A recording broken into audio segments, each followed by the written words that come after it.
Staying in West Africa, Human Rights Watch says teachers at some Koranic schools in Senegal are forcing their students to beg, and if they do not return with enough money, they're beaten. VOA West Africa correspondent Scott Stearns has more. Begging children are nearly everywhere in the Senegalese capital. Many of them were sent by parents to Koranic schools known as daras, but they end up spending much of their day asking for spare change or a small packet of powdered milk. Human Rights Watch investigator Matt Wells says some teachers are abusing these boys for profit. There are at least 50,000 children just in urban residential daras that are living in conditions akin to slavery, which means that their teachers or marabouts are using them with a view towards exploitation. To be clear, many Senegalese daras like this one do teach the Quran and do take care of their students as part of a centuries-long tradition of parents across the region entrusting their children to religious scholars who provide food and shelter in exchange for communal work. But Wells says that system began to break down in the 1970s when crop failures forced many schools to move to the cities and students were sent out to beg by teachers known as marabouts.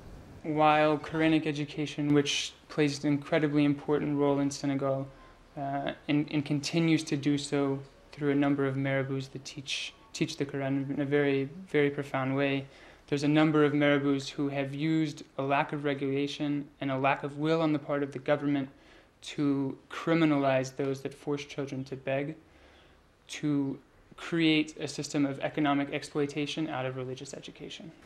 The Human Rights Watch report puts Senegal on a list of countries with severe forced child begging that includes Pakistan, India, and Albania.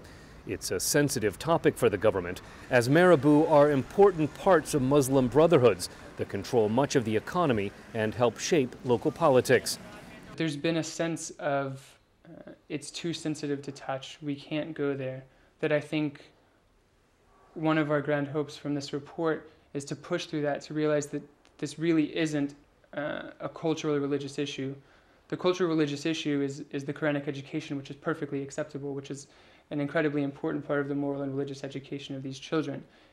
But the exploitation of children, holding children in conditions akin to slavery, is not a sensitive issue. Human Rights Watch says some marabouts who force their students to beg make as much as $100,000 a year.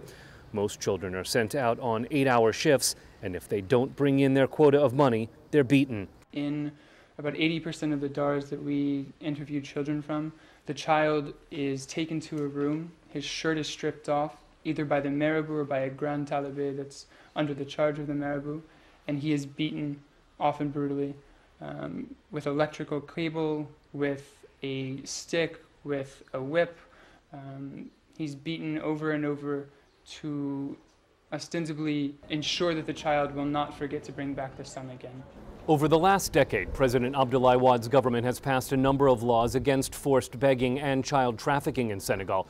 But Human Rights Watch says those laws are not being applied, and those people who continue to exploit and abuse children are not being held accountable. Scott Stearns, VOA News, Dakar.